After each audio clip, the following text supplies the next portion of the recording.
ভালোবাসা এই পৃথিবীর সবথেকে প্রচলিত শব্দ। ভালোবাসা শব্দটা শুনলেই আমরা বুঝতে পারি এর সাথে আছে শান্তি, এর সাথে আছে স্নেহ, মায়া, মমতা। কিন্তু এই ড্রামাতে আমরা যে ভালোবাসার গল্প দেখছিলাম সেটা অনেকটা অন্যরকম। দেখা হয় একটা ইউনিভার্সিটির হোস্টেলে, তার ভিতরে একটা ছেলে একটা মেয়েকে ভালোবেসে ফেলে, তবে সময়টা তাদের অনুকূলে ছিল না। কথাই বলে না, ঠিক মানুষের সঙ্গে ভুল সময়ে দেখা হওয়া, এটাও অনেকটা তেমন। মানুষটা ঠিক ছিল কিন্তু সময়টা ছিল ভুল। তেমন এক ভালোবাসার গল্প আপনারা শুনছিলেন, আর এই কোরিয়ান ড্রামাটির নাম ছিল স্নোড্রপ। আজকে স্নোড্রপের লাস্ট পার্টের গল্প নিয়ে এসেছি। এই পার্টের গল্প অত্যন্ত হৃদয় বিদারক হতে চলেছে। দেশের সমসাময়িক এই পরিস্থিতিতে এই ড্রামাটা আমার খুবই রিলেটেবল লেগেছে। চলুন আজকে আমরা এই গল্পটি। আমরা গতদিন কি দেখেছিলাম? ফার্স্ট পার্টের গল্প যারা দেখেছেন তারা অবশ্যই জানেন গল্পটা কোথায় শেষ হয়েছিল। যারা দেখেননি তারা কিন্তু দেখে নিতে ভুলবেন না। গত পর্বের লাস্টে আমরা দেখেছিলাম ইয়ংরয় একটু অভিনয় করে সুয়োর কাছ থেকে ডিটেক্টরটা নিয়ে নেয়। রিমোট কন্ট্রোলারটি নিয়ে ও বলে যে এটাকে এক চাপ দিলেই এই ড্রোনটি উড়ে যাবে, তাই তো? ঠিক আছে, এটা আমি তোমাকে আর দিব না, তুমি এখান থেকে আমাকে যতক্ষণ না বের হতে দিচ্ছ। ইয়ংরো দৌড়াতে থাকে, সুহো ওর পিছু পিছু দৌড়ে গিয়ে ওই কন্ট্রোলটি নিয়ে নেয়। সুহো ইয়ংরোকে বলে আমাদের তোমাদের কারোর উপরেই বিন্দুমাত্র কোনো আক্রোশ নেই, কাউকেই আমরা ক্ষতি করতে চাই না। এখানে একজনও যদি মারা যায় তার দায় আমাদের, আমরা চাই না কারোর ক্ষতি হোক, আমি শুধু চাই এই পরিস্থিতি থেকে বের হতে। এদিকে গাংমুকে এসে অনেক মারে সুহো, কারণ গাংমু এই কথাটা বলে দিয়েছিল ইয়ংরোকে, আর তাই জন্য তো ইয়ংরো রিসিভ করতে গিয়েছিল সুহোকে। সুহো গাংমুকে ওয়ার্নিং দিয়েছে আর বলে এমনটা কখনো না করতে, তাহলে ওরা কেউ এখান থেকে বেঁচে ফিরতে পারবে না। অলরেডি চারপাশে যে ষড়যন্ত্র শুরু হয়েছে তাতে সুহো অনেক হাঁপিয়ে উঠেছে, তারপরে এরাও যদি ষড়যন্ত্র শুরু করে ও আর কিভাবে পারবে। এদিকে হানাকে দেখি, হানা কথা বলছিল এখানকার শিবদের সঙ্গে, কিন্তু হানা খুব ভালোভাবেই বুঝতে পারে এদের উদ্দেশ্য ভালো নয়। এদিকে নিউজ রিপোর্টাররা সেসবই দেখাচ্ছিল যেসব আসলে জনগণ জানতে চায় না। জনগণ যেগুলো জানতে চায় সেগুলো জানানোর মতো সৎসাহস কোনো রিপোর্টারেরই এখানে ছিল না। এখন তো সব কিছু স্পষ্ট হয়ে যায়। নামতেইল বারবার সুহোকে কল দেয়, সুহোকে এটা বলতে চায় যে এখনো পর্যন্ত তোমাদের ওই হোস্টেলে 10 দিন আটকে থাকতে হবে। সুহো এটাই জানতে চায় হান্নার কাছে যে আসলে 10 দিন কেন এখানে আটকে থাকতে হবে তাদের বিরুদ্ধে আসলে কি ষড়যন্ত্র করা হচ্ছে। একমাত্র হান্নাই পারে তাদেরকে এখন সমস্ত সত্যটা জানাতে, কারণ হান্না এখন ভিতর এবং বাইরের মেসেঞ্জার হিসেবে কাজ করছে। এই সাংবাদিকটাও একটা প্ল্যান করে।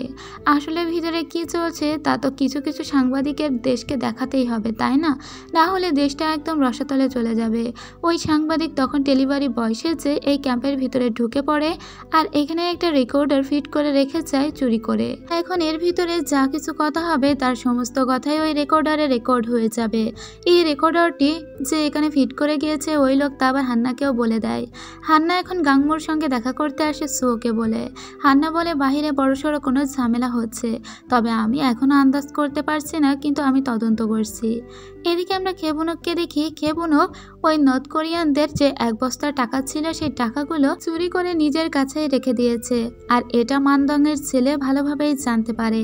মানদংয়ের ছেলে তখন খেবুনকের কাছে আসে আর বলে টাকাগুলোর ভাগ তুই একা নিবি নাকি, আমাকেও ওই ভাগ দিতে হবে। এদের ভিতরে যখন ঝগড়াঝাটি শুরু হয়ে যায় তখন ওখানে কমরেড জো চলে আসে। এদের দুজনকে একসঙ্গে দেখে কমরেড জো ওই ছেলেটিকে ধরে অনেক মারধর করে। কমরেড জয়ের মনে মনে খেবুনককে একটু ভালো লাগছিল, তাই খেবুনককে কিছুই বলে না। এদিকে হান্না যেহেতু এসেছিল, হান্না এখান থেকে আরও 10 জনকে ছাড়িয়ে নিয়ে যায়। সুহো ইচ্ছে করেই ছাড়িয়ে দিয়েছিল। আসলে এই রাজনৈতিক নেতাদের পরিস্থিতি সুহো একটু পর্যবেক্ষণ করতে চাইছিল। ওই রাজনৈতিক নেতারা সত্যিই খুব রেগে যায় এতজন স্টুডেন্টকে পুনরায় ছেড়ে দেওয়া কেন হলো সেজন্য, কারণ ওরা চাইছিল নির্বাচনের আগ পর্যন্ত এখানে সবাইকে কিডন্যাপ করে রাখতে। ওদেরকে আর আলাদা করে কিডন্যাপ করতে হচ্ছে না, যেহেতু সাউথ কোরিয়ানরা রেখেছে, নর্থ কোরিয়ান স্পাইরা কিডন্যাপ করে রেখেছে, এটাকেই চলতে দিতে হবে। এদিকে রেকর্ডারে সবকিছু রেকর্ড হতে থাকে। ওদিকে আমরা আবারও ছাত্র জনতাকে দেখতে পাই। স্টুডেন্টরা যখন বসেছিল এর ভিতরে সুন্দর একটা ঘটনা ঘটে যায়, আর তা হলো গাংতে সোলহেইকে বলে দেয় সে ওকে পছন্দ করে। এত কিছু, এত রেশারেশি, এত ঝগড়া ঝামেলার ভিতরে এটাই ছিল ওদের সুন্দর মুহূর্ত। এদিকে ইয়ংরোর বাবাকে দেখানো হয়। ইয়ংরোর বাবা কোনোভাবেই নামতেইলের সঙ্গে একমত পোষণ করছিল না। নামতেইল চাচ্ছিল স্টুডেন্টরা সহ সমস্ত নর্থ কোরিয়ান স্পাইরা ওর ভিতরে আটকে থাকুক 10 দিন। হান্না খুব ভালোভাবে রাজনৈতিক চালটা বুঝে ফেলে। ইয়ংরার বাবা প্রথমে এটা করতে চায় না, যদিও ইয়ংরার বাবাই কিন্তু ইলেকশনের ক্যান্ডিডেট। এরপরে যে স্টুডেন্টগুলোকে ছেড়ে দেওয়া হয়েছিল ওই স্টুডেন্টগুলোকে তাদের বাবা মায়ের কাছে হস্তান্তর না করে নিজেদের জিম্মাতে রেখে দেয় নামতেইল। এখন আপাতত হান্নার কাছে অনেক প্রমাণ এসে গিয়েছে, তাছাড়া ওর সঙ্গে একজন সাংবাদিকও আছে। ওরা যখন সংবাদ ছাপাতে যাবে ঠিক তখনই দেখা যায় যে এখানে সিপ আন চলে এসেছে। হান্না তখন ওর রেকর্ডারটি আলাদা জায়গায় লুকিয়ে রাখে, কারণ সিপ আন বুঝতে পেরেছে হান্না কিছু একটা করছে। তাই সিপ আন হান্নাকে আর ওই লোকটাকেও গ্রেপ্তার করে একটা জায়গায় এনে আটকে রাখে। এদিকে স্টুডেন্টরা আবার নতুন করে বিদ্যে শুরু করে। হঠাৎ করে ওরা নিজেদের ভিতরে ব্যায়াম করতে শুরু করে দেয়। সুও এসে বলে, এখানে হচ্ছেটা কি? এই অবস্থায় আপনারা ব্যায়াম করছেন? তখন মিস পি বলে, আমরা অনেক দিন ধরে এখানে আটকে আছি, কিন্তু আমাদের খাওয়া দাওয়া গোসল ব্রাশ কিছুই হচ্ছে না, আমাদের শরীরও জ্যাম হয়ে পড়েছে। এভাবে আমরা আর কতদিন থাকবো? আমাদের কি দোষ? স্টুডেন্টরা তখন সবাই বলে, আমাদেরকে আমাদের নিজেদের রুমে যেতে দিন, অন্তত আমরা একটু গোসল করি, আমরা এভাবে কিভাবে বাঁচবো? তখন সুহো আর না করতে পারে না। ইয়ংরোর কথা ভেবে হলেও ও সবাইকে অল্প সময়ের জন্য গোসল করার জন্য যেতে দেয়, কিন্তু ইয়ংরো এখানে প্ল্যান করে। ইয়ংরো ওর ইলেকট্রিক অস 2 তলায় ফেলে যায় ইচ্ছাকৃতভাবে। কিছুক্ষণ পরে ঘড়িতে অ্যালার্ম দিতে শুরু হয়ে যায়। তখন কমরেড জো ওই অ্যালার্ম শুনে ওদিকেই এগিয়ে যায়। ইয়ংরো তখন উপরে চলে যায়। ইয়ংরো আসলে তার মিস পি এবং গাংমোয়ের সঙ্গে এই প্ল্যানটা করেছিল। এরপরে ইয়ংরো চলে যায় সেই রেকর্ডিং রুমে, যে রুমের কথা কেউ জানে না। এদিকে সুহো একা ছিল, যেহেতু স্টুডেন্টরা সবাই রুমে গিয়েছিল। ও গল্প করছিল ইয়নসাংয়ের সঙ্গে। ঠিক তখনই কমরেড জো এখানে এসে যায় আর বলে, ইয়ংরোকে কোথাও খুঁজে পাওয়া যাচ্ছে না, এই মেয়েগুলোর ভিতরে ইয়ংরো নেই। আর এটাই ছিল আসলে মিস পি এবং গাংমোয়ের প্ল্যান। ইয়ংরোকে খোঁজার জন্য কমরেড জো এবং সুও চলে যায়। এখানে শুধু ইয়নসাং থাকলে ওকে অজ্ঞান করে দেয় গাংমো। গাংমোর হাতের বাঁধন খুলে দেওয়া হয়। এরপরে গাংমোরা পালানোর প্ল্যান করতে লাগে। ওদিকে সুহো সব জায়গায় ইয়ংরোকে খুঁজে বেড়াচ্ছিল। স্টুডেন্টদের সবাইকে বলা হয় লাইব্রেরি দিয়ে ওরা সোজা বাহিরে বের হয়ে যাবে। এদিকে গাংমো তো জানতে পেরে গিয়েছিল কাংচোঙা একজন নর্থ কোরিয়ান স্পাই। তাই গাংমো ওর ব্যবস্থা করার জন্য বলে যে ইয়ংরোকে খুঁজে পাওয়া যাচ্ছে না, কিন্তু জানা গেছে সে নাকি চিলকোটার ঘরে অজ্ঞান হয়ে পড়ে আছে, আপনি যেহেতু ডক্টর আপনাকে যেতে হবে। ইয়ংরোর এই কথা শুনে এখানে চলে আসে কাঞ্চোঙা, কিন্তু ওর ভিতরে আটকে দেয় কাংচোঙাকে গাংমো। তখন কাংচোঙা সব কিছু বুঝতে পারে। সব থেকে ভালো ব্যাপার কি জানেন, কাংচোঙার হাতে ছিল ওই রিমোট কন্ট্রোলারটি। এদিকে খেবুনক এই অবস্থায়ও ওর টাকার চিন্তা ছিল। সবাই পালানোর চিন্তা করছে আর ও টাকা নিয়ে অন্যদিকে যাচ্ছে। কিছুক্ষণ পরে এখান থেকে কাংচোঙা নিজের বুদ্ধিতে ছাড়া পেয়ে যায়। এদিকে সব জায়গায় ইয়ংরোকে খুঁজতে খুঁজতে মিস পি এর রুমে চলে আসে সুহো। এখানে ইয়ংরোর হাত থেকে ফোন পড়ে গেলে খুব ভালোভাবেই সুহো বুঝতে পারে ইয়ংরো এখানে একটা রুমের ভিতরেই আছে। সুহো তখন ইয়ংরোকে ডাকতে লাগে। গাংমো তখন ওখানে চলে আসে এবং গাংমো হঠাৎই সুহোকে অ্যাটাক করে বসে, কিন্তু সুহো তার আগেই বুঝতে পারে কেউ ওকে অ্যাটাক করেছে। আর ওখানে শুরু হয়ে যায় তার ধস্তাধস্তি। ইয়ংরোর সাহায্যে গাংমো সুহোকে আটকে ফেলে এবং সুহো পরাজিত হয়ে যায়। এদিকে সমস্ত স্টুডেন্টরা প্রায় বাইরে বেরিয়ে যাচ্ছিলই। ঠিক তখনই উপর থেকে সুহোকে হাত বাঁধা অবস্থায় নিয়ে আসা হয়। সুহো খুব ভয় পাচ্ছিল। ও মনে করছিল এটাই বোধহয় ওদের সমস্ত সুযোগ হাতছাড়া হয়ে গেল। এরপরে ও বারবার ইয়ংরোর দিকে তাকাচ্ছিল। এদিকে ওরা দরজা খুলে ফেলেছিল। সব থেকে বড় বিষয় কি, এই পুরো রুমটাই কিন্তু ওরা মাইন পুঁতে রেখেছিল, আর এই মাইনই ওদেরকে বাঁচিয়ে দেয়। যখন সমস্ত স্টুডেন্টরা দরজা খুলে বাহিরে বের হতেই যাচ্ছিল, ঠিক তখনই কাংচোঙা চলে আসে হাতে রিমোট কন্ট্রোলারটি নিয়ে আর বলে, কেউ যদি এক পাও নড়ার চেষ্টা করে তাহলে আমি এখনই কন্ট্রোলারটি চেপে দিব। আর ও বেশি কালক্ষেপণ না করেই ওই রিমোট কন্ট্রোলারটি চেপেও দেয়। সাথে সাথে এই বিল্ডিংয়ের একটা অংশই আগুন ধরে যায়। স্টুডেন্টরা তখন ভয় পেয়ে যায় আর বলে, না, এদের সঙ্গে হয়তো পারা যাবে না। তখন সমস্ত স্টুডেন্টরা পুনরায় রুমের ভিতরে চলে যায়। একবারে কাংচোঙা সবাইকে বুঝিয়ে দেয়, কেউ যদি এখান থেকে পালানোর চেষ্টা করে তার অবস্থা হবে সব থেকে খারাপ। কিন্তু বিল্ডিংয়ের যে অংশে অংশে আগুন ধরে গিয়েছিল ওই অংশেই ইয়নচাং ছিল। একটা দরজা ইয়নচাং এর গায়ের উপরে পড়ে এবং অতিরিক্ত শব্দে ও কানে একটা কথাও শুনতে পায় না। এদিকে দেখা যায় যেহেতু এই বিল্ডিং এর একটা অংশ এখন ভাঙা ছিল, চাইলেই কিন্তু ওই পথ দিয়ে গুলি করতে পারবে সবাই। সুও বোঝার চেষ্টা করছিল যে ওদের উপরে ওরা সত্যি হামলা করতে চায় কিনা। এই ঘটনা আবার সারা দেশে জানাজানি হয়ে গিয়েছিল যে ডরমেটরির ভিতরে আগুন ধরে গিয়েছিল।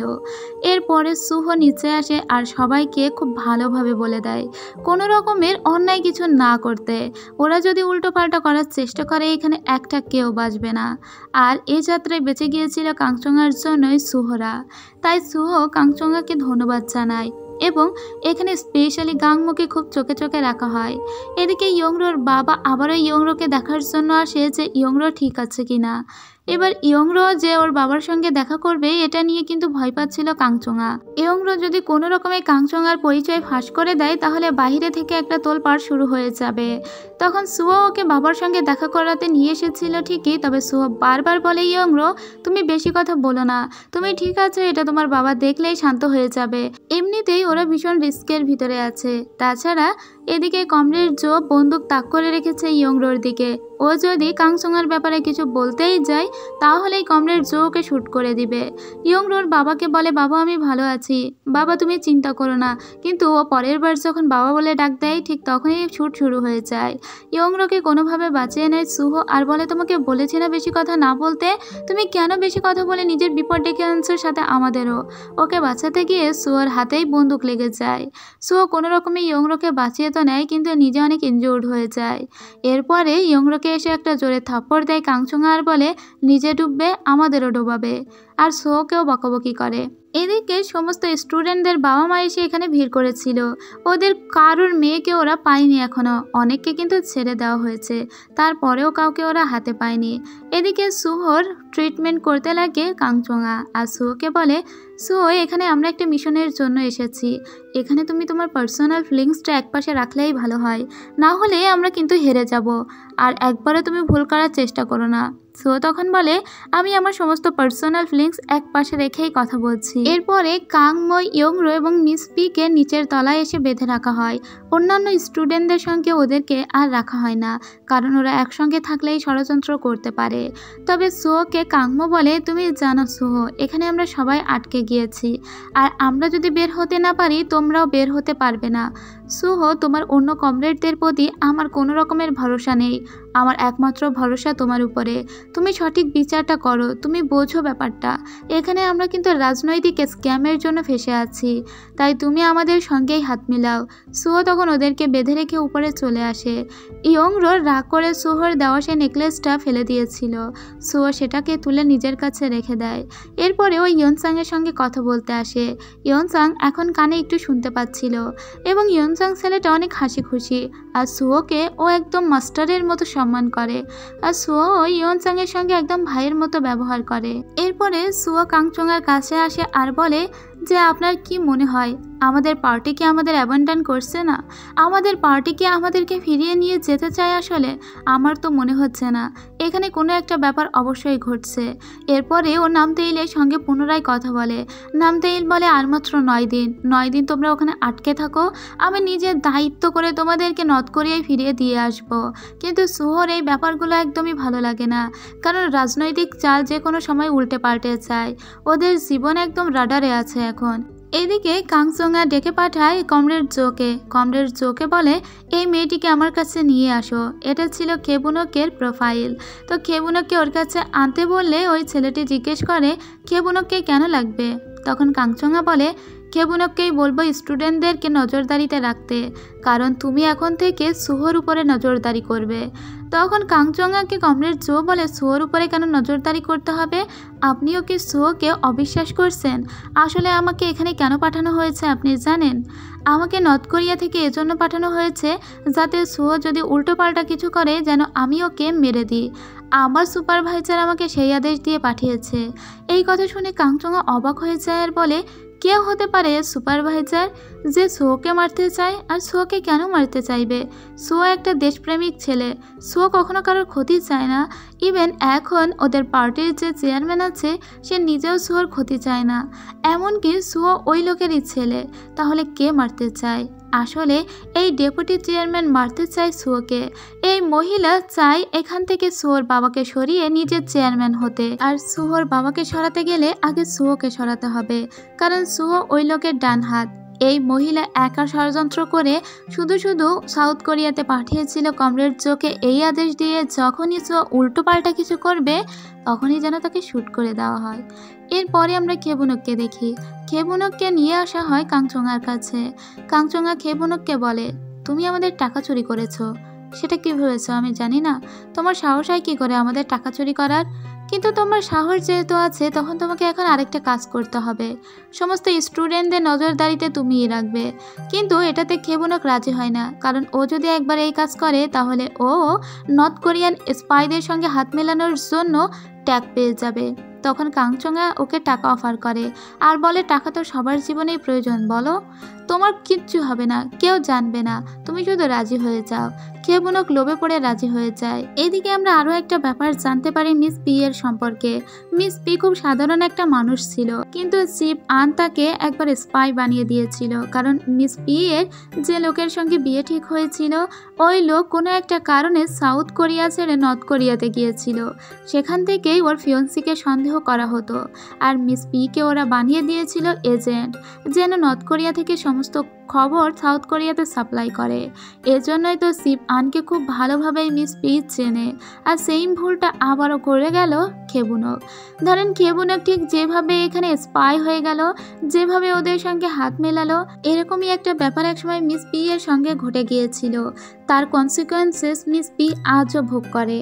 আর এখন নতুন করে শুরু হলো খেবুনকের সেই পথেই হাঁটা। এরপরে হান্না একটা রেকর্ডার নিয়ে দেখা করতে আসে সুহোর সঙ্গে। সুহোকে বলে এর ভিতরেই সমস্ত প্রমাণ আছে। সুহো জানতে পারে সুহোর বাবা 300 বিলিয়ন ওনের একটা চুক্তি করেছে সাউথ কোরিয়ার সাথে। ওই টাকার বিনিময়ে তার নর্থ কোরিয়ান এজেন্টদের সাউথ কোরিয়াতে বিক্রি করে দিয়েছে নর্থ কোরিয়া। অর্থাৎ সুহো যে পার্টি থেকে এসেছে, সুহোর সঙ্গে ওর আরও যে 2 কমরেড আছে তাদের 3 জনকেই সেল করে দিয়েছে তার বাবা। আসলে এই বাবা সুহোর আপন বাবা নয়।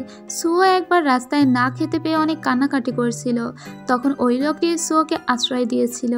সুহো এবার সোজা নিচে চলে আসে, মিস পি এবং গাংমোকে খুলে দেয় আর ইয়ংরোকেও, আর বলে যে আমরা সবাই এখানে ট্রপে ফেসে গিয়েছি।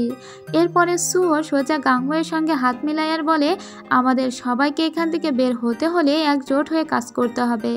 এরপরে ওরা কাংচঙাকে গিয়ে অ্যাটাক করে, কারণ কাংচঙাকে মারার কথা বলা হয়নি কোথাও। সুহো কাংচঙাকে বলে, আপনি কি আমাদের সঙ্গে কাজ করতে চান? পার্টি কিন্তু আমাদেরকে অ্যাবান্ডন করেছে, আমরা আর পার্টিতে নেই, পার্টি আমাদেরকে বিক্রি করে দিয়েছে, তো এখন কি করতে চান? ব্যাপারটা আপনারা বুঝছেনই তো। যদি এখানে নর্থ কোরিয়ান ওরা থেকেই যায় তাহলে হয় পুলিশের আন্ডারে থাকতে হবে, না হলে ওদেরকে এখানে সবাইকে মরতে হবে। যখনই কাংচঙাকে আটক করা হয় ঠিক তখনই এই দৃশ্যটা দেখে ফেলে খেবুনক। ও গিয়ে কমরেড জোকে পুরোটা জানিয়ে দেয়। খেবুনক নিজেই তো বিপদে পড়ে গিয়েছিল, কারণ একটু আগে কাংচঙার কথায় ও স্পাই হতে রাজি হয়েছে। এখন কাংচঙার কিছু হয়ে গেলে কে ওকে প্রোটেকশন দিবে? কাংচঙাকে আটকে রেখে বারবার সো একটাই কথা জিজ্ঞেস করে যে আপনি কোন আন্ডারের হয়ে কাজ করেন? আপনাকে কেন তারা মারতে চাইলো না, বরং আমাদেরকে মারতে চাইলো? এবার কাংচঙা বলে, আমাকে মারতে চায়নি কারণ আমি সিনিয়র, আমি তোমাদের থেকে দেশের অনেক বেশি ট্রাস্টেড, ওরা আমাকে ভরসা করে। সুহো বলে, আমরা অবিশ্বাসের মতো কি কাজ করেছি? এদিকে খেবুনক নিজে নিজেই প্ল্যান করে নিচে আসে। খেবুনক ইয়ংরোকে বলে, ইয়ংরো তোকে উপরে সুহো ডাকছে, আমার সঙ্গে আয়। তো ইয়ংরো তখন ওর কথা শুনে উপরে চলে আসে, কিন্তু এটা ছিল ওর এক ধরনের প্ল্যান।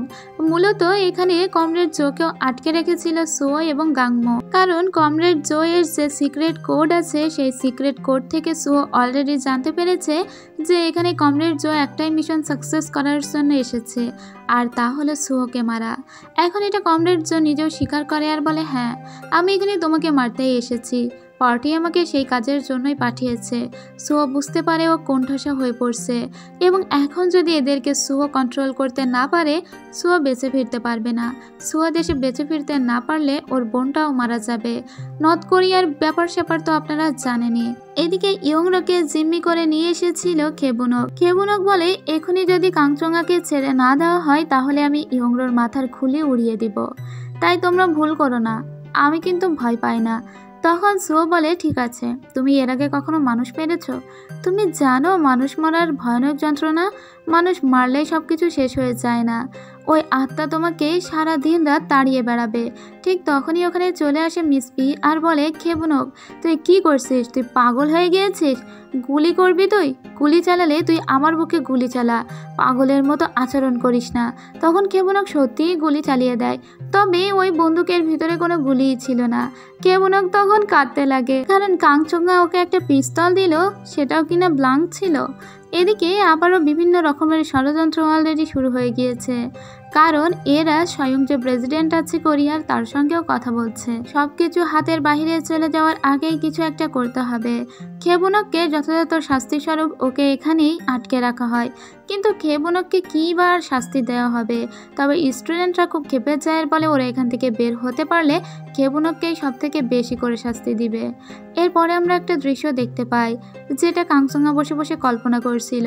অনেক বছর আগে একটা মিশনে ও বার্লিন গিয়েছিল, সেখানে শীতেও জমেই যাচ্ছিল। বার্লিনে ওই মিশনে ওর দেখা হয়ে যায় সুহোর সঙ্গে।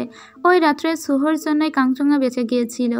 যখন সুহো চলে যাচ্ছিল কাংচঙ্গা ওকে বলেছিল তোমার গলার ওই লকেটটা আমাকে দিবে। সুহো বলেছিল এটা আমার জীবনের থেকেও বেশি প্রিয়, এটা আমি আপনাকে দিতে পারবো না। তখন থেকেই কাংচঙ্গার একটা আলাদা ফিলিংস জন্মে গিয়েছিল সুহোর প্রতি। ইভেন কাংচঙ্গা এখনও সুহোকে অনেক ভালোবাসে, তবে সেটা সুহোকে সে কখনোই বলেনি। তাই কাংচঙ্গা কখনোই চাইবে না সুহোর কিছু হয়ে যাক। এদিকে হান্না একবার ভিতরে আসছে তো একবার বাইরে যাচ্ছে। আবারও হান্না যখন কিছু প্রুভ করার জন্য এখানে আসে তখনও দেখতে পায় কাংমো এবং সুহো হাত মিলিয়েছে। হান্না তখন বলে তোমাদের পাশাপাশি দেখে আমার কেন আজকে এত স্বস্তি লাগছে। এরপরে সবাইকে বোঝানো হয় এটা যে এখানে ওরা জিম্মি হয়ে আছে, এতে নর্থ কোরিয়ানদের কোনো হাত নেই। মূলত ওরা এখান থেকে বের হতে পারছে না কারণ এদেরকে সরকার বের হতে দিচ্ছে না। ওদেরকে এখানে জিম্মি করে আটকে রাখা হয়েছে রাজনৈতিক স্ক্যামের জন্য। হান্না সুহোকে বলে এখন আমরা কি করব? সুহোর কাছে সেই রেকর্ডারটি ছিল। সুহো বলে এটাকে আমরা আরেকটা রেকর্ড করে রাখি, তাহলে আমাদের কাছেও কিছু প্রুফ থাকবে, একদম হারিয়ে যেতে দেওয়া যাবে না। সুহো তখন রেকর্ড করার জন্য ইয়ংরো রুমে আসে। সেই ক্যাসেটটা এখানে দেখতে পেয়েছিল, যে ক্যাসেটটা ও নিজেই ইয়ংরোকে কিনে দিয়েছিল। এরপরে ওই ইয়ংরোর রেডিওটা নিয়ে সেখানে যখনই রেকর্ডার অন করতে যাবে একটা রেকর্ডও শুনতে পায়, যে রেকর্ডটি ইয়ংরো করে রেখেছিল। আপনাদের নিশ্চয়ই এই দৃশ্যের কথা মনে আছে, যেদিন ইয়ংরো বলেছিল প্রথম প্রেম কেমন হয়। প্রথম প্রেম কি এমন হয়? যখনই আমি ওকে দেখেছি আমার বুকের ভিতরে হার্টবিট ফাস্ট হয়ে গিয়েছে, পৃথিবীটা আমার কাছে স্বর্গীয় মনে হচ্ছে। তবে কি প্রেম এতটা স্বর্গীয়, এতটা সুন্দর? এই রেকর্ডটা যখন ও করে রেখেছিল তখন রেকর্ডটাও শেষ করতে পারিনি জংমিন চলে আসায়, কিন্তু আজকে এই রেকর্ডটা শুনে খুব ভালোভাবে ইয়ংরার ফিলিংসটা বোঝা যায় সুহো। তখন সুহো নিজেও ইয়ংরার উদ্দেশ্যে একটা রেকর্ড করে, যেটা আমাদের শোনানো হয় না। এদিকে ইয়ংরোর বাবা খুবই কনফিউজড, এরা যে আসলে কি সিদ্ধান্ত নিবে আর কি করবে কিচ্ছু বুঝতে পারে না। হান্না আবারও একটা ভিডিও করে এদের কাছে নিয়ে এসে দেয় যে ওখানকার সমস্ত স্টুডেন্টদের পরিস্থিতি কী। নাম তেল তো দেখে কাঁদে, কারণ যখন ওরা রেকর্ড করেছিল তখন ওখানে বেঁধে রাখা হয়েছিল ওই ডক্টরকে এখনও এরা মানাতে পারেনি। ডক্টর কী চায় ডক্টর এখন নিজেও বুঝতে পারছে না, কিন্তু ওরা সবাই মানানোর অনেক চেষ্টা করে। সুহো যদি এদেরকে মানাতে না পারে তাহলেও কিন্তু সুহো বাঁচবে না। এখন ওরা সবাই মিলে কাংচঙ্গাকে এটা বোঝানোর চেষ্টা করে যে আপনাকে তো বুঝতেই হবে কেন পার্টি আমাদের ত্যাগ করলো। কাংচঙ্গা বুঝে যায়, কিন্তু কমরেড জো বোঝে না।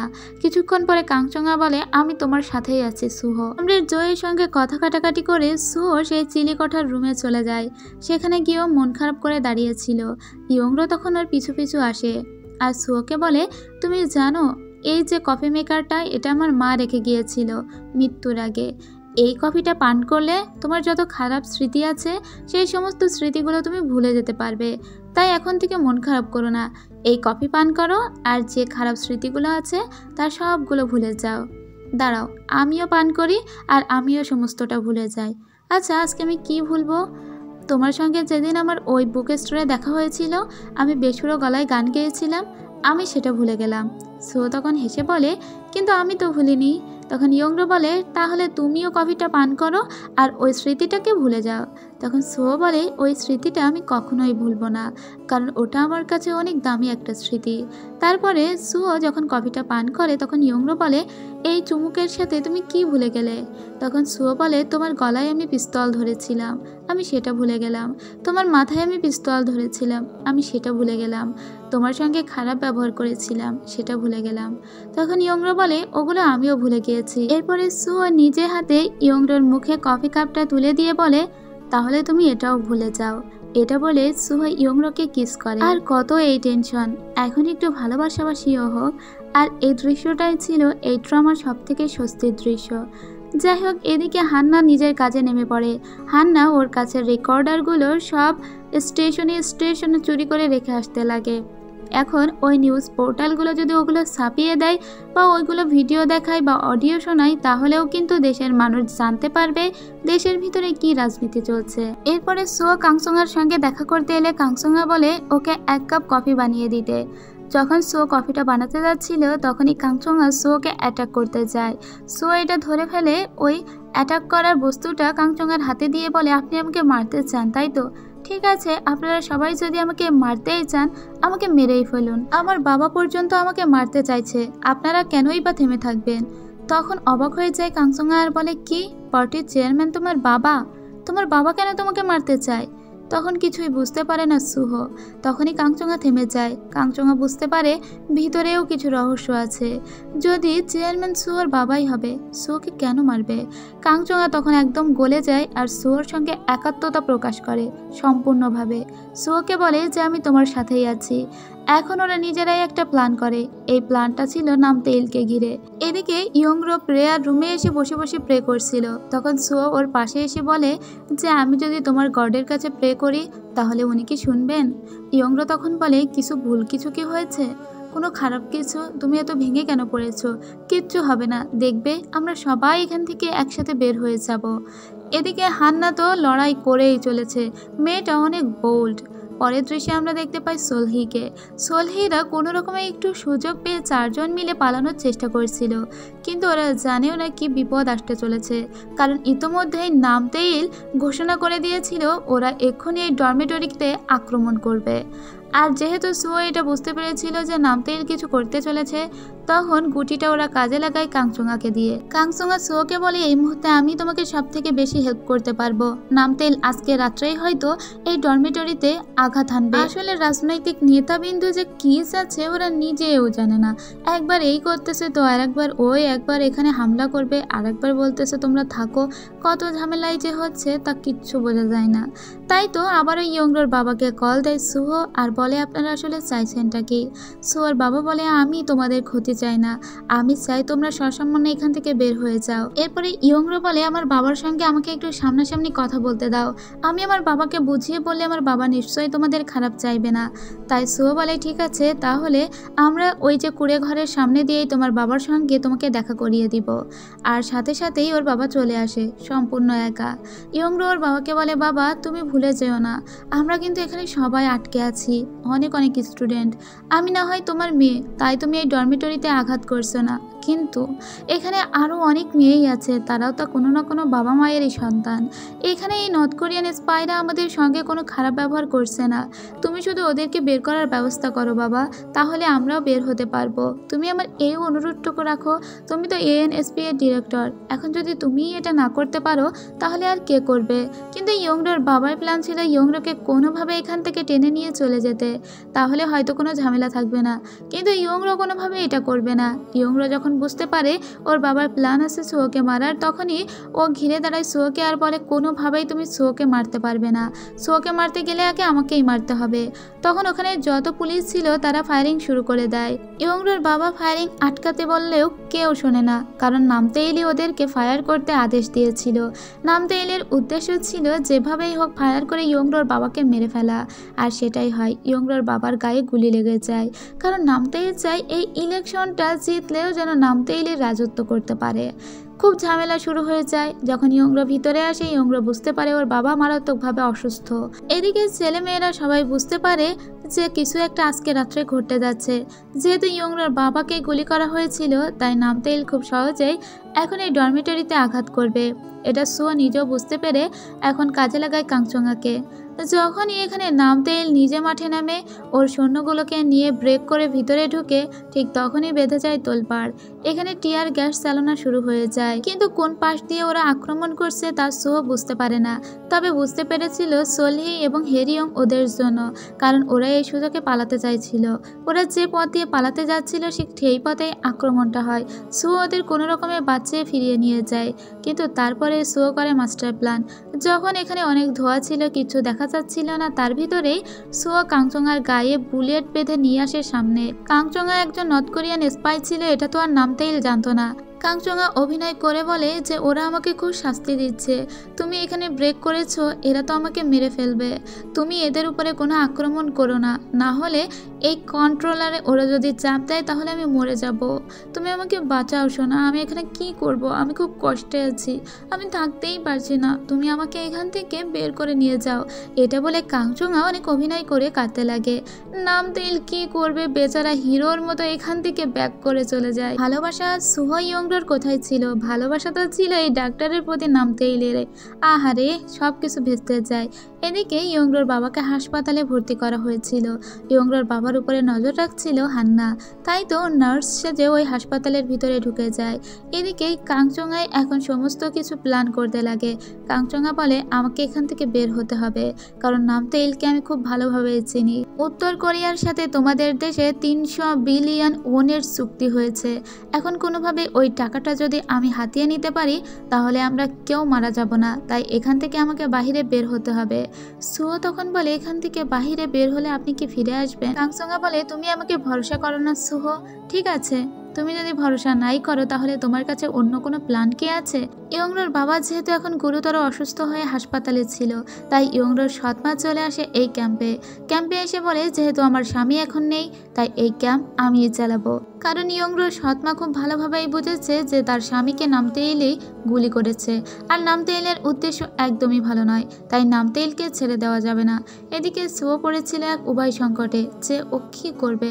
তখনই কাংচঙা কল দেয় নামতেইলকে। তখন এখানে নামতেইলের ওয়াইফও উপস্থিত ছিল।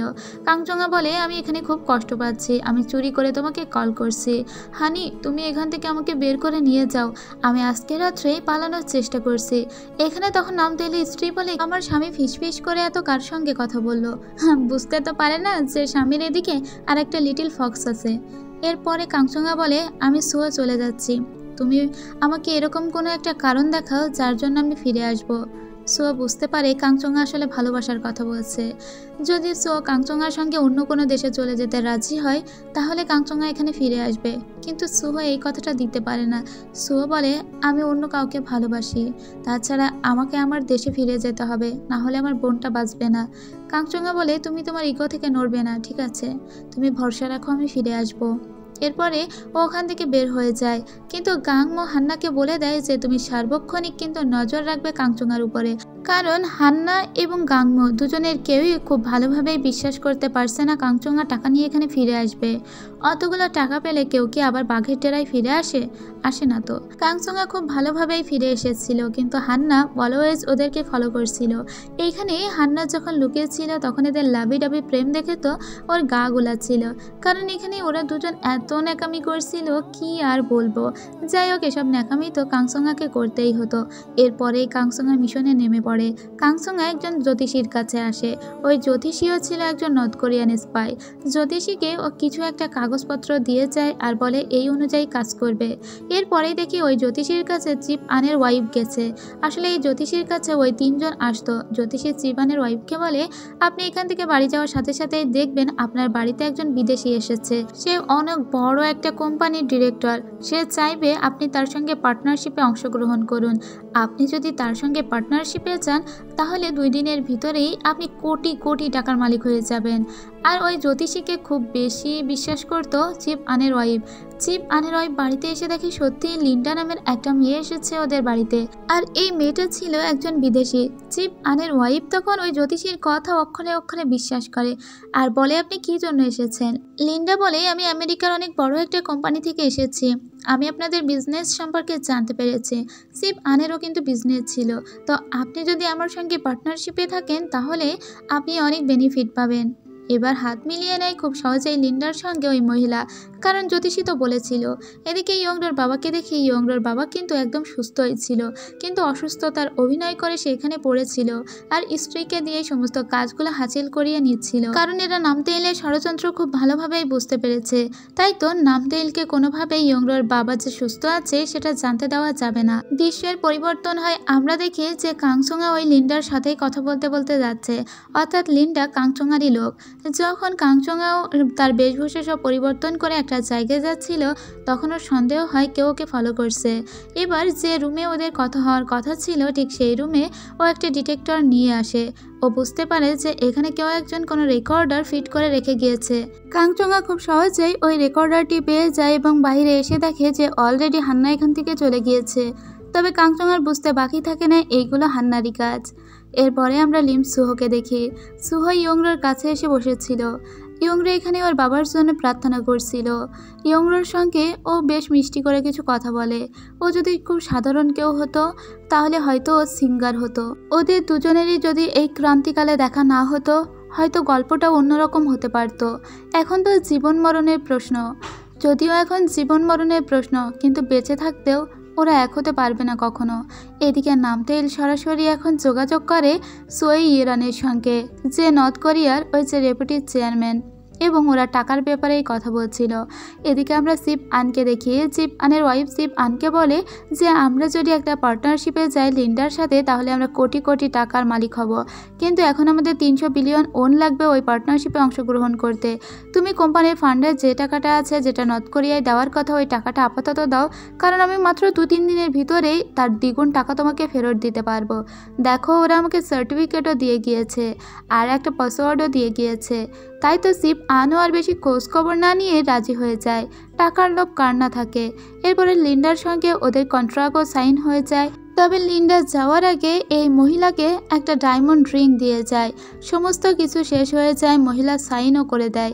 মহিলা তো সেই হ্যাপি, এবং এই রিংটা পেয়ে ওর তো চক্ষু চড়ক গাছ হয়ে যায়। এরপরে কাংচোঙাকে দেখতে পাই, ও এসেছিল একটা ব্যাংকের ম্যানেজারের কাছে। মূলত লিন্ডা যে কাগজে সইটা করে নিয়েছে এবং যে টাকাটা ইনভেস্টমেন্ট হিসেবে পেয়েছে সেটাকেই ডিপোজিট সার্টিফিকেট করে নিয়েছিল কাংচোঙা, যেটা ছিল বিয়ার ব্যাংক অফ সুইস। তার মানে ওরা সুইজারল্যান্ডে গিয়েও এই টাকাটা ওঠাতে পারবে, ওখানে খুব ভালোভাবে জীবনযাপন করতে পারবে। এখানকার কাজটা কাংচোঙা শেষ হয়ে গিয়েছিল। কাংচোঙা এবার সুয়োকে একটা কল দেয়, কারণ কাজ অলরেডি শেষ। সুয়োকে কল দিয়ে বলে, এদিককার কাজ শেষ হয়ে গিয়েছে, টাকাটা আমি ডিপোজিটও করে নিয়েছি, এখন তোমাদের জীবনের আর কোনো ভয় নেই। আর মাত্র টুকিটাকি একটু কাজ বাকি আছে, আমাকে একটা পাসপোর্ট দিতে হবে, সেই সব নিয়ে আমি খুব দ্রুতই ফিরে আসব। তুমি এখন ফোনটা গাংমোয়ের কাছে দাও তো। তখন সুয়ো গাংমোয়ের কাছে ফোনটা দিলে কাংচোঙা বলে, তুমি হান্নাকে আমার পিছনে সবসময় লাগিয়ে রেখেছো কেন? তুমি কি ভেবেছো আমি বুঝতে পারবো না ও আমাকে ভালো করছে? তুমি আমাকে যদি এতই অবিশ্বাস করো তাহলে আমাকে ভরসা করে তখন পাঠানোই উচিত হয়নি। আমার তো মনে হয় হান্নাও এই কথাগুলো শুনছে। তো হান্না, তুমিও যদি শুনে থাকো তাহলে এটা শুনে রাখো, তোমাদের মতো না আমি যে নিজেদের ভিতরেরকার কথা আমরা রাখবো না, ঠিক আছে? এরপরে গাংমোয়ের তো তোতামুখ ভূতা হয়ে যায়, কি একটা হয়ে গেল। কিন্তু সুহো গাংমোকে অনেক কথা শোনায় আর বলে, তুমি পিছনে পিছনে হান্নাকে লেলিয়ে দিয়েছিলে। এরপরে আমরা খেপুনাকে দেখতে পাই। ও মিস পিয়ের সেই রুমটা খুঁজে পায়। সেখানে ও একটা ওয়াকিটকিও দেখতে পায়, যেটার সাহায্যে ও কাউকে কল দিলে সেই কলটা চলে আসে সোজা চিপ আনের কাছে। তখন চিপ আনকে এই মেয়ে বলে, আমি আপনাকে একটা গুরুত্বপূর্ণ খবর দিব, তবে আপনি কথা দিন আপনি আমাকে হেল্প করবেন। এখানে স্টুডেন্টরা মরে গেলেও আপনি আমাকে বাঁচাবেন। তখন চিপ আন বলে, তুমি কে আর খবরটা কি সেটা আগে বলো। খেবনক তখন বলে, আপনি কি জানেন ওই যে ডক্টর কাংচোঙা যে এখানে ট্রিটমেন্ট করাতে এসেছিল সে আসলে একজন নর্থ কোরিয়ান স্পাই। এই কথা শুনেই তো মাথায় বাস পড়ে যায় চিপ আনের। ও দৌড়ে আর একটা নিরাপদ জায়গায় গিয়ে বলে, কি বললে, এটা সত্যি? ওদিকে নামতেইল তার লিটল ফক্সের কথাই বসে বসে ভাবছিল। চিপ আন বিন্দুমাত্র নামতেইলকে সাবধান না করে গাড়ি নিয়ে সোজা বেরিয়ে পড়ে যেখানে কাঞ্চনা থাকে সেই উদ্দেশ্যে।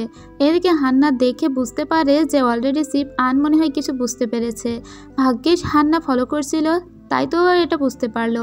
তখনই হান্না কল দেয় কাঞ্চনাকে আর বলে, কাঞ্চনা তুমি যেখানেই থাকো খুব দ্রুতই এই বিল্ডিং থেকে বের হও, কারণ চিপ আন তার লোকজন গিয়ে তোমার বাড়িতে নিয়ে যাচ্ছে। এরপরে দেখা যায় এরা রুমের ভিতরে অলরেডি ঢুকে গিয়েছে। তখনও কাঞ্চনা রুম থেকে বের হতে পারেনি, কিন্তু ও একটা সিক্রেট চেম্বারে লুকিয়েছিল। সেই চেম্বার থেকে এদের আড়ালে ও বেরিয়ে যায়। চিপ আন এরপরে ওই সিক্রেট চেম্বারের ভিতরে ঢুকে দেখে যে এখানে অজস্র ছবি এবং ইনফরমেশন আছে, যেখানে ওর নিজেরও ছবি আছে। যেহেতু কাঞ্চনা একজন নর্থ কোরিয়ান স্পাই, সেজন্য ওর কাছে ইনফরমেশনগুলো থাকবেই। এটা দেখে তো ওর মাথায় আকাশ ভেঙে পড়ে। ওইখান থেকে চলে যাচ্ছিল, যাওয়ার আগে নিজের ছবিগুলো তুলে নিয়ে যায়। এরপরে রুমে এসে দেখতে পায় যে এখানে কতগুলো ছবি আছে কাঞ্চনার সঙ্গে নামতেইলের। যেহেতু কাঞ্চনা এখন একজন নর্থ কোরিয়ান স্পাই, আর নর্থ কোরিয়ান স্পাইয়ের সঙ্গে একজন সাউথ কোরিয়ান রাজনৈতিক নেতার রিলেশন, ব্যাপারটা জমে ক্ষীর হয়ে গিয়েছে একদম। এদিকে সবাই ভয় পাচ্ছিল, না জানি কি ঘটে যায়, অন্তিম মুহূর্ত প্রায় চলেই এসেছিল। অন্যদিকে আমরা দেখতে পাই চিপ আনের স্ত্রীকে। চিপ আনের স্ত্রী তো সেই হ্যাপি ছিল যখন তার স্বামীর কাছ থেকে এটা জানতে পারে যে কাঞ্চনা আসলে একজন নর্থ কোরিয়ান স্পাই। তখন চিপ আনের স্ত্রী নামতেইলের স্ত্রীর সঙ্গেই গল্প করছিল। নামতেইলের স্ত্রীকে বলে, তুমি কি জানো তোমার স্বামীর ডাক্তার একজন নর্থ কোরিয়ান স্পাই? এটা শুনেই নামতেইলের স্ত্রী ওখানে অজ্ঞান হয়ে যায়। এরপরের দৃশ্যে দেখতে পায় নামতেইল একতরা ফুল নিয়ে, আমার লিটিল ফক্সটা কই, এটা বলতে বলতেই আসছিল। লিটিল ফক্স এখানে ছিলই, তবে সেটা কাঞ্চনা নয়, এখানে ছিল চিপ আন। চিপ আনের তো সেই মজা লাগছে। এরা আসলে কেউ কারোর ভালো কিন্তু দেখতে পারে না, কারোর একটা খুঁত যদি খুঁজে পায় তাকেই গারদে পুরবে। চিপ আম তখন হম্বিতম্বি শুরু করে দেয়। চিপ আন বলে যে আমরা কি পেয়েছি একটু দেখেন তো, এতগুলো ছবি। আপনি কি জানেন আপনার লিটিল ফক্স, আপনার ওই ডক্টর আসলে সে একজন নর্থ কোরিয়ান স্পাই? নামতেইল তো তার সঙ্গে নিজের সম্পর্কটাকে আর অস্বীকার করতে পারে না। তবে নামতেইল বলে, তুমি এই কথা কাউকে বলো না, ঠিক আছে? তুমি যত অন্যায় করো তার সমস্তটাই ঢেকে দিব। কিন্তু চিপ আন সুযোগ পেয়েছে, সে কেন ছাড়বে? এদিকে নামতেইলের স্ত্রী ব্যা ব্যা করে কাঁদতে লাগে আর বলে, এটা আমার কি সর্বনাশ হয়ে গেল। আমার স্বামীর তো ওর সঙ্গে সম্পর্ক ছিল, এটাও জানতে পেরেছে ও চিপ আনের ওয়াইফের কাছ থেকেই, কিন্তু ও এখনো পুরোপুরি ওর স্বামীকে অবিশ্বাস করছে না।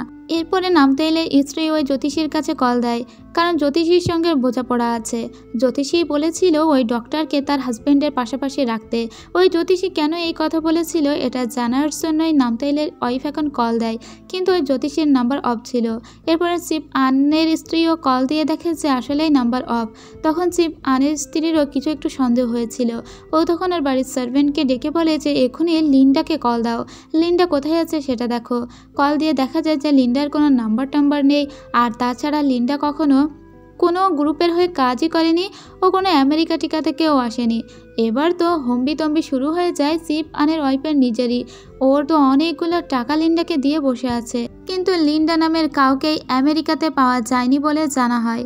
এরপরে মিস্টার কিম যখন বলে এটা চিপ আনের ওয়াইফকে, চিপ আনের ওয়াইফেরও তো ফিট হওয়ার মতো অবস্থা হয়ে যায়। চিপ আনের ওয়াইফ বলে যে লিন্ডা ফেক হতে পারে না, এমনকি ও আমাকে একটা গোল্ডেন রিংও দিয়ে গিয়েছে। তখন নামতেইলের স্ত্রী বলে, ওমো ওমো ওমো, তোমাকে গোল্ডেন রিং দিয়ে গিয়েছে, কই দেখি তো।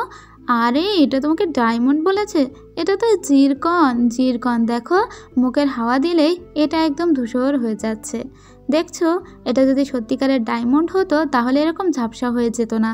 খুব ভালোভাবেই বুঝতে পারে চিপ আনের ওয়াইফ সে কত বড় ফাঁসা ফেসে গিয়েছে। সাথে সাথে চিপ আনের ওয়াইফ ওই জ্যোতিষী যেখানে থাকতো সেখানে এসে দেখে এখানকার অবস্থা লণ্ডভণ্ড। এরপরের দৃশ্যে আমরা দেখতে পাই হান্না গিয়েছিল আবার ইয়ংরোর বাবাকে দেখতে। ইয়ংরোর বাবা তখন সোর সঙ্গে কথা বলে আর বলে, আমি সুস্থ আছি, আমি সত্যি সত্যিই চাইছি যে তোমরা এখান থেকে অতি সতর্পণে বের হয়ে যাও। আমি সমস্ত ব্যবস্থা করব, তুমি শুধু আমার উপরে একটু ভরসা রাখো। কিন্তু সুহ আর এদের ভরসা করে না। কতবার ভরসা করা যায়? এটা জীবন মরণের প্রশ্ন। সুহ আর ভরসা করতে পারে না ইয়ংরোর বাবাকে। সুহ সবার সঙ্গে এটা নিয়ে আলোচনা করে। মিস পি এবং ওখানে থাকা গাংমু সবাই বলে না, এখন পর্যন্ত ইয়ংরোর বাবাকে আর বিশ্বাস করা যায় না। ইয়ংরোর বাবা বলেছে যে সুহরা এখান থেকে চলে যাওয়ার পরে সমস্ত স্টুডেন্টদেরকে সে ছাড়িয়ে নেবে। ইয়ংরো তখন বলে আমার বাবার সঙ্গে আমাকে একবার কথা বলতে দাও।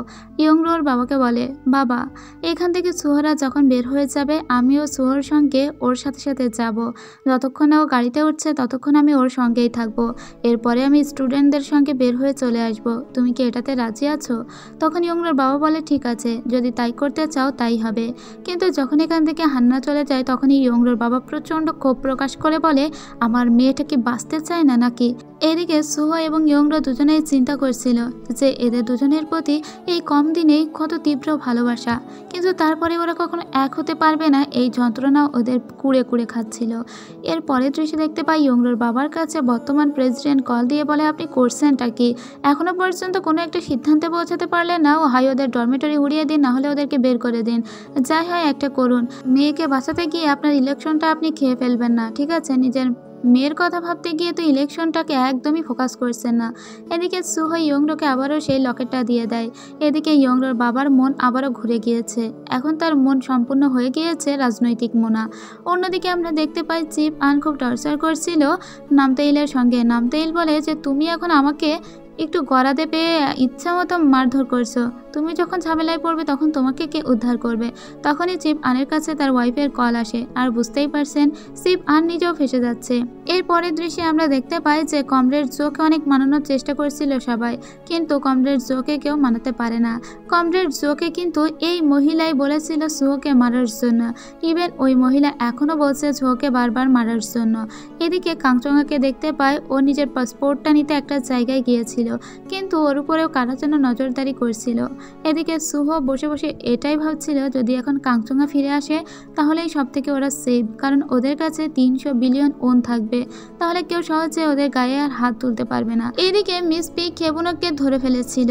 খেবুনক যে সিপ আনকে কল করেছিল এটা জানার পরেই ওকে একটা থাপ্পড় দিয়ে দেয় মিস পি। সিপ আন কত ভয়ানক লোক সেটা মিস পি জানে। এখন যদি এবার খেবুনককেও চিপ আন ঠিক ওইভাবে মিস পি এর মতো এজেন্ট বানিয়ে রাখে তাহলে ওর জীবনটাও বরবাদ হয়ে যাবে।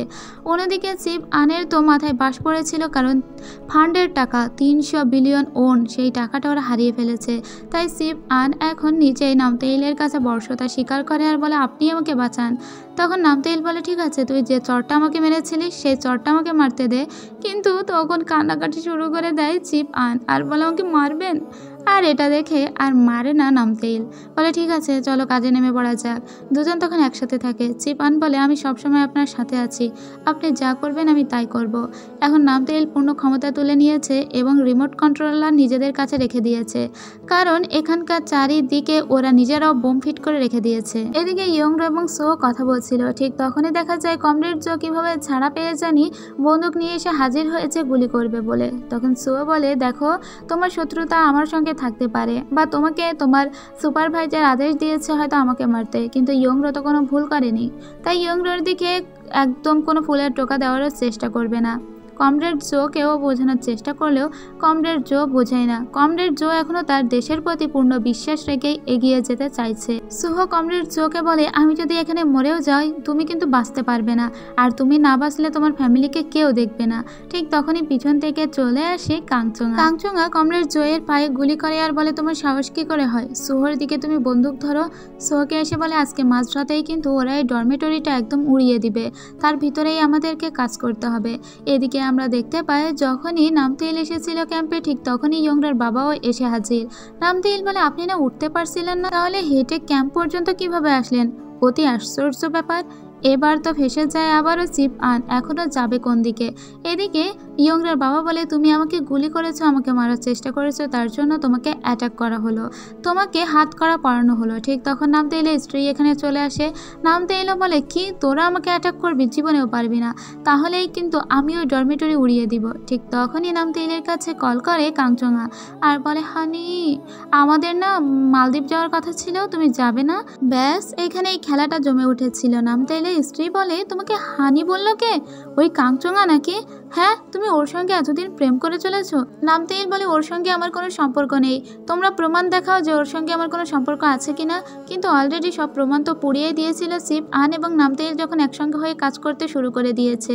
নামতেইল নিজে গা ঢাকা দেওয়ার চেষ্টা তো করছিল, কিন্তু এখানেই হান্না একটা কাজ করে বসে। হান্না তখন নিজের পকেট থেকে একটা ছবি বের করে আর বলে এই ছবিটা তাহলে কি, আর এটাই রেখে দেয় ওই কন্ট্রোলার মেশিনের উপরে। সবাই তখন ছবির উপরেই হুমড়ি খেয়ে পড়ে, এ কি অবস্থা। এটা যখন দেখে ফেলে নামতেইলের স্ত্রী তখন তো ও চিল্লা পাল্লা করতে শুরু করে, নিজের স্বামীকে মারতেও লাগে।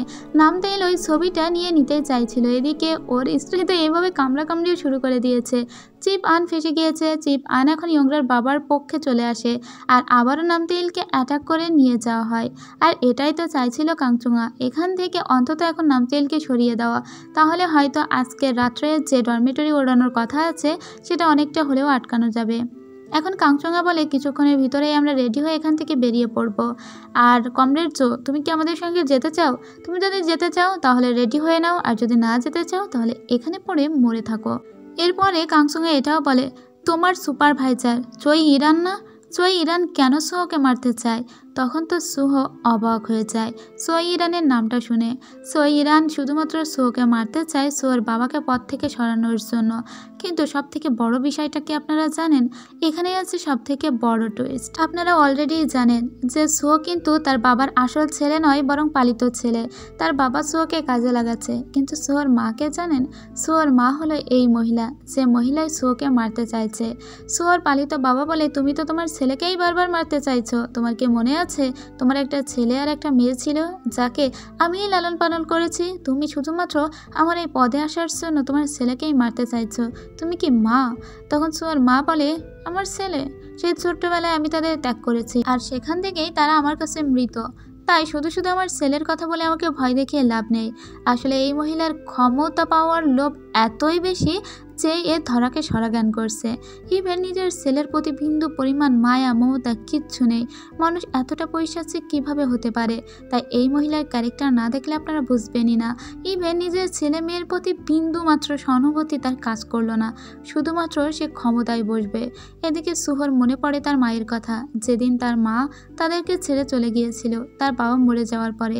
এরপরে সুহর চুপ করে বসেছিল। তখন কাঞ্চনা এসে বলে আমি জানি আমাদের পার্টির যে ডিরেক্টর সে তোমার বাবা, তোমার পালিত বাবা, কিন্তু চই ইরান তোমার মা, এটা আমি জানতাম না। তারাই তোমার সঙ্গে এরকম বিট্রয় করার চেষ্টা করছে শুধু ক্ষমতা ক্ষমতা করে। তাহলে সত্যি আর কিছু বলার নেই সুহো, তুমি এখনও ভেবে দেখো তুমি কি করবে। তুমি নর্থ কোরিয়ায় যদি ফিরেও যাও তাও বাঁচতে পারবে না। আমার কাছে এই তো সুইস ব্যাংকের ডিপোজিট সার্টিফিকেট আছে, এটার পাসওয়ার্ডটা হলো যেদিন আমাদের প্রথম দেখা হয়েছিল বার্লিনে সেই দিনের। এই দিনের পাসওয়ার্ডটা তুমি যদি দাও তাহলেই তুমি টাকাগুলো তুলতে পারবে। তুমি যদি চাও তুমি আমার সঙ্গে বিদেশে গিয়ে সুন্দর একটা জীবনযাপন করতে পারো, কারণ আমাদের দেশে আমাদের কোনো ভবিষ্যৎ নেই। কিন্তু সুহো রাজি হয় না।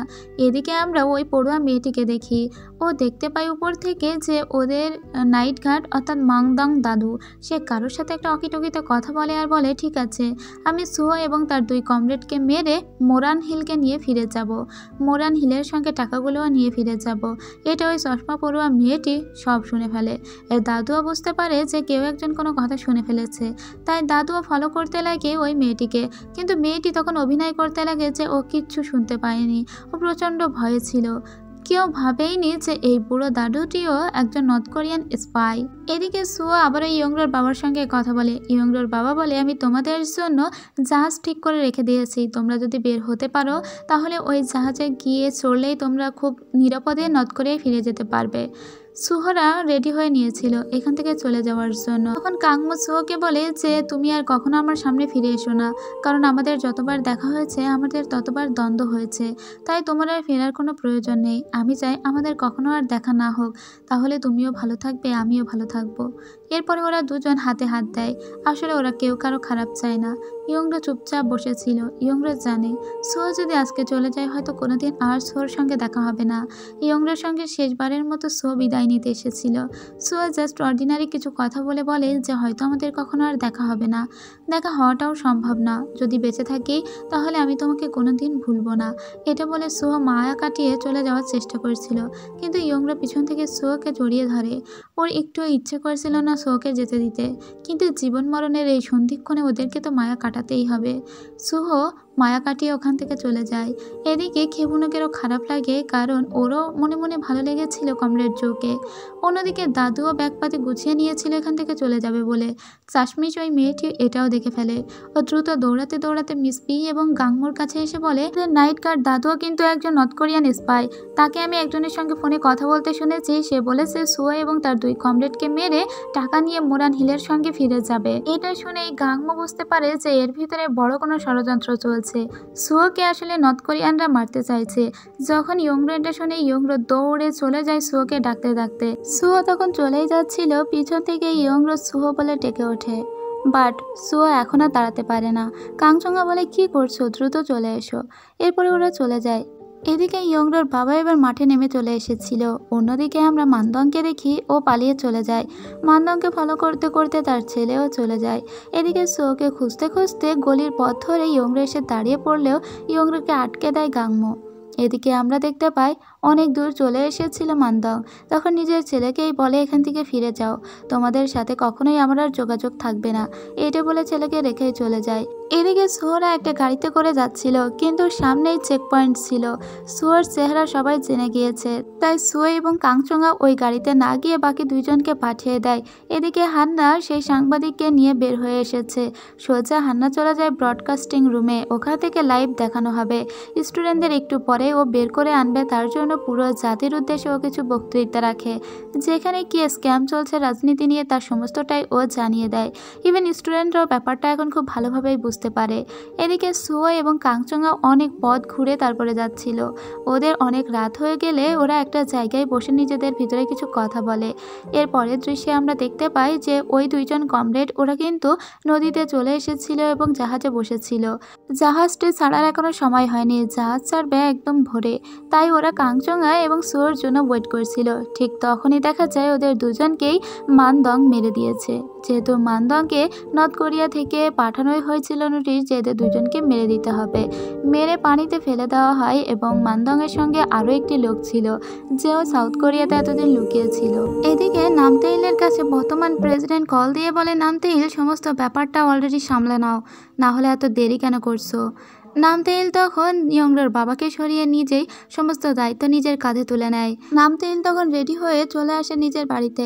এখানে এসে ও কারো একটাকে কিছু একটা নির্দেশ দিয়ে দেয় সেই কাজটা করে ফেলার জন্য। ওদিকে আমরা সুহোকে দেখতে পাই। সুহো এবং কাংচঙ্গা একটা গাড়ি পেয়েছিল, ওই গাড়িতে করে ওরা যাচ্ছিল সাগরের উদ্দেশ্যে। ঠিক তখনই ওরা গাড়ির ভিতরে থাকা অবস্থায় রেডিও শুনতে পায়, যে রেডিওতে বলা হচ্ছিল হয়তো আজকের ভিতরে ডরমিটরিটা উড়িয়ে দেওয়া হবে বা ওর ভিতরে সৈন্যরা আঘাত হানতে পারে। এতে সমস্ত স্টুডেন্টদের জীবনের আশঙ্কা করা হচ্ছে। এটা শোনার সাথে সাথে সুহো বুঝতে পারে এখানে স্টুডেন্টের হয়তো মেরে ফেলা হবে, কারণ সমস্ত কিছু এখন সামনে চলে এসেছে। এটা শোনার পরে সুহো আর চুপ করে থাকতে পারে না। সুহো কাংচঙ্গাকে বলে, আমাকে মাফ করে দিন, কিন্তু আমাকে এখন ওদেরকে বাঁচাতে যেতে হবে।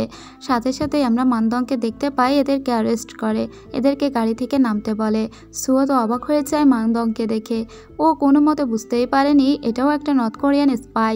সুহোকে মারার আদেশ দেওয়া হয়েছিল মানদংকে। সুহো তখন বলে, আপনি আমাকে মারতেই পারেন, কিন্তু আমি যদি ফিরে না যাই তাহলে ইয়ংরোরা আজকে মারা পড়বে। ইয়ংরোর জন্য যদি আপনার বিন্দু পরিমাণও কোনো মায়া থেকে থাকে তাহলে আপনি আমাকে মারবেন না, আমি শিওর। মানদং তখন কনফিউজড হয়ে যায়, যদিও অনেক বছর ধরেই সে সাউথ কোরিয়াতে ছিল। নর্থ কোরিয়ার একজন এজেন্ট হওয়া সত্ত্বেও তার ভিতরেও তো কিছু মায়াদয়া আছে। ওদিকে মোরান হিলকে বেঁধে রাখা হয়েছিল, কোনো মতেই ওকে ছেড়ে দেওয়া যাবে না, ওকে ফিরিয়ে নিয়ে যেতে হবে।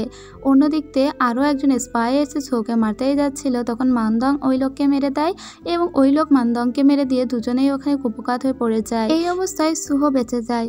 সুহ তখন গাড়ি থেকে নামিয়ে আনে কাঞ্চঙ্গাকে। কাঞ্চঙ্গাকে বলে, আমি চলে যাচ্ছি, আপনি সাবধানে চলে যাবেন। তখন কাঞ্চঙ্গা বলে, তাহলে তুমি তোমার কাছে এই ডিপোজিট সার্টিফিকেটটা রেখে দাও, এটা তোমার লাইফ সিকিউর করবে। কিন্তু সুহ নেয় না আর বলে, আপনি অন্য কোনো দেশে চলে যাবেন, এই টাকাগুলো নিয়ে সুন্দর জীবনযাপন করবেন। আপনি সবসময় চাইতেন আপনার স্বামী সংসার হবে এবং আপনার বাচ্চা থাকবে ছোট ছোট, আপনি তাদের সঙ্গে জীবনযাপন করবেন। আমি আশা করি আপনার সেই জীবনযাপনের আশাটা পূরণ হবে, হয়তোবা যদি বেঁচে থাকি কোনো একদিন আমাদের দেখা হবে। তখন সুয়োকে আর আটকায় না কাঞ্চঙ্গা। এদিকে আমরা নামতেইলকে দেখি। নামতেইল তারপরে সেনাবাহিনীর ড্রেস পরে পুরো সাজোয়া যান নিয়ে এসে উপস্থিত হয়। নামতেইল এখন সেই একটা ফর্মে আছে, কিন্তু ফুলি ফর্ম। নামতেইলের ভয়ে তখন কোরিয়া কাঁপতে লাগে। স্টুডেন্টরা এটা দেখে নিজেরাই খুব ভয় পেয়ে যায়, কারণ এখানে নর্থ কোরিয়ানরা আর নেই। তাছাড়া ওরা একা পড়ে গিয়েছে, এখান থেকে বের হতে পারবে কিনা তারও কোনো আশা নেই। নামতেইল এসেই আগে ইয়ংরোর বাবাকে আটক করতে বলে। ঠিক এই সময় গাংমো খুবই ভয় পেয়ে যায়। গাংমো তখন ভাবতে লাগে কি প্ল্যান করা যায়। তখন ওখানে খেবুনক চলে আসে আর বলে, আমাকে প্ল্যানটা করতে দিন। খেবুনক তখন আবারও চিপ আনকে কল দেয় আর বলে, আমি সেই মেয়ে যে কাংচো একজন যে নর্থ কোরিয়ান স্পাই আপনাকে বলেছিলাম। আপনি জানেন এই হোস্টেলে কি হচ্ছে? এরা সবাই ছাদের উপর থেকে সামনের গেটে ব্যানার দেওয়ার চেষ্টা করছে।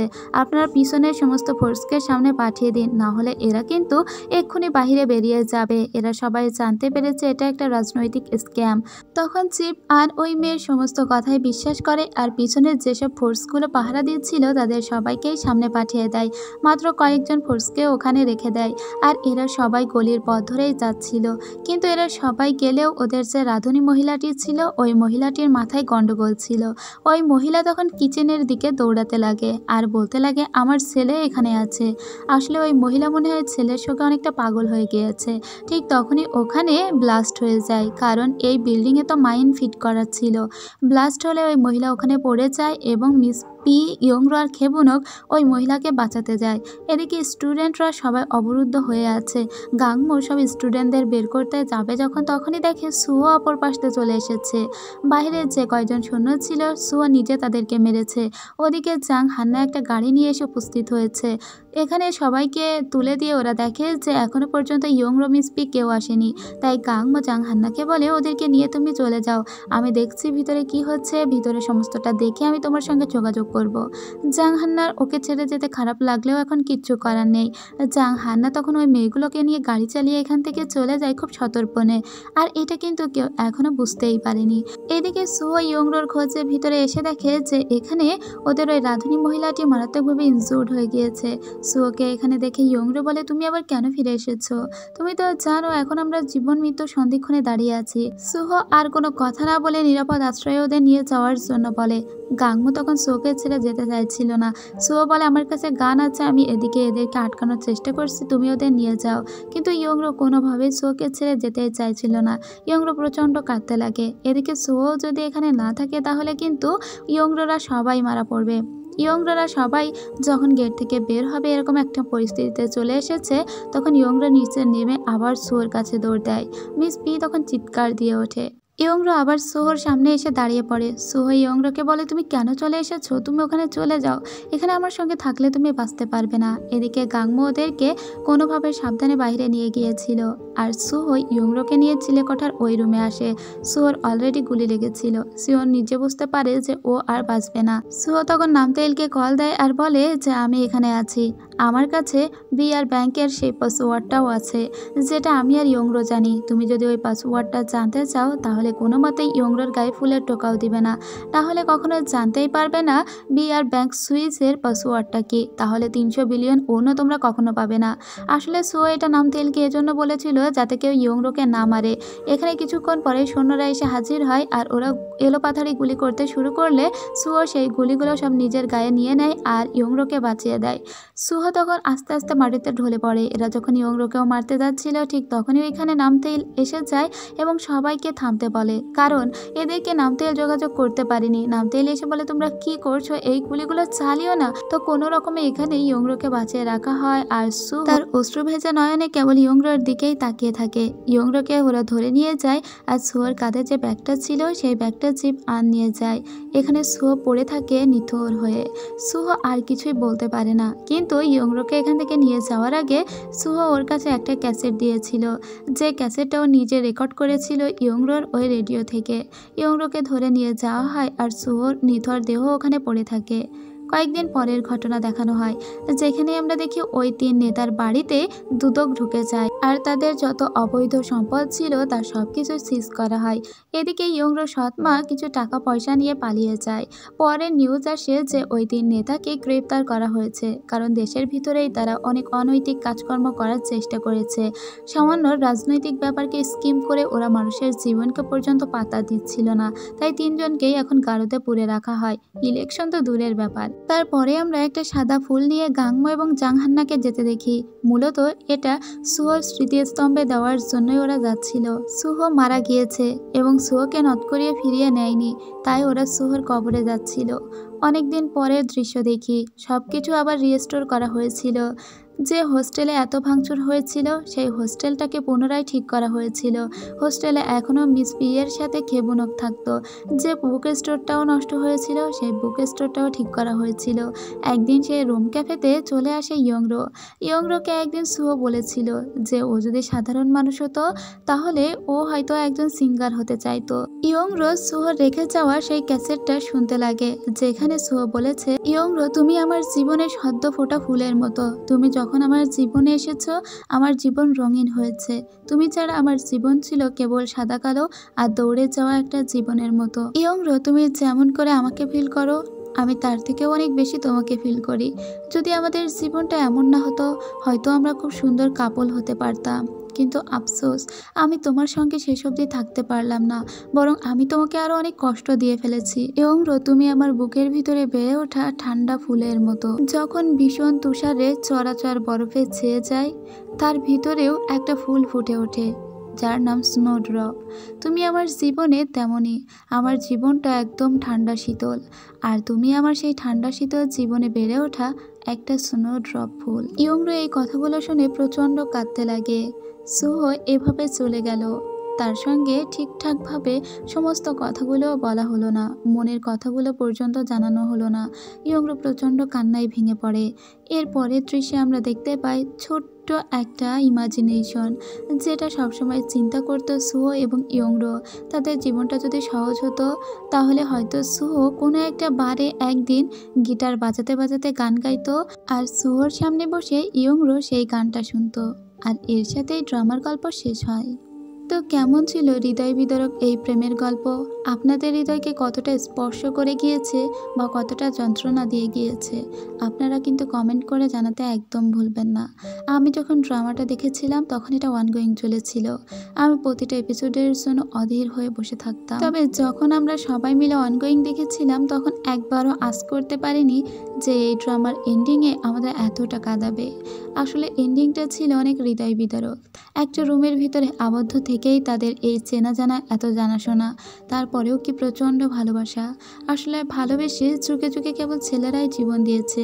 আপনারা টাইটানিক গল্পটিকে দেখুন, যেখানে রোজকে বাঁচাতে গিয়ে জ্যাক নিজের ডুবে মরে গেল। এদিকে ইয়ংরোকে বাঁচাতে গিয়ে সুহো পুনরায় ফিরে এলো। তবে ইয়ংরোর প্রতি রাগও হয়েছিল, কি বলবো। ইয়ংরো কেন ওই মহিলাকে বাঁচানোর জন্য জীবনের ঝুঁকি নিতে গেল, যেখানে সুহো ফিরে এসে শুধুমাত্র ওদের ওই রাঁধুনি মহিলার জন্যই মারা গেল। সবাই বেঁচে থাকলো কিন্তু সুহো আর বাঁচল না। একজন রাঁধুনির জীবনের থেকেও সুহোর জীবনের মূল্যটা বোধহয় বেশি ছিল, কারণ সুহোর উপরে নির্ভর করে ওর ছোট বোনটা কেমন থাকবে।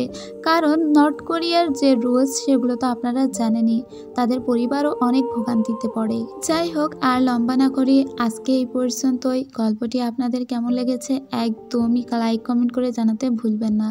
আর আমার চ্যানেলটি তো নতুন, আপনারা যারা আমার এই চ্যানেলে নতুন তারা অবশ্যই চ্যানেলে নিজেদের সাথে থাকবেন। দেশের যে উত্তাল অবস্থা তার ভিতরে অবশ্যই নিজেদেরকে সাবধানে রাখবেন। এরপরে আপনারা কোন গল্পটা শুনতে চান অবশ্যই কিন্তু কমেন্ট করে জানাবেন। আমার যদি মনে হয় যে এই গল্পটা শোনানোর মতো তবে আমি অবশ্যই চেষ্টা করব। তো আজ এ পর্যন্তই, দেখা হচ্ছে পরের ভিডিওতে। খুদা হাফেজ।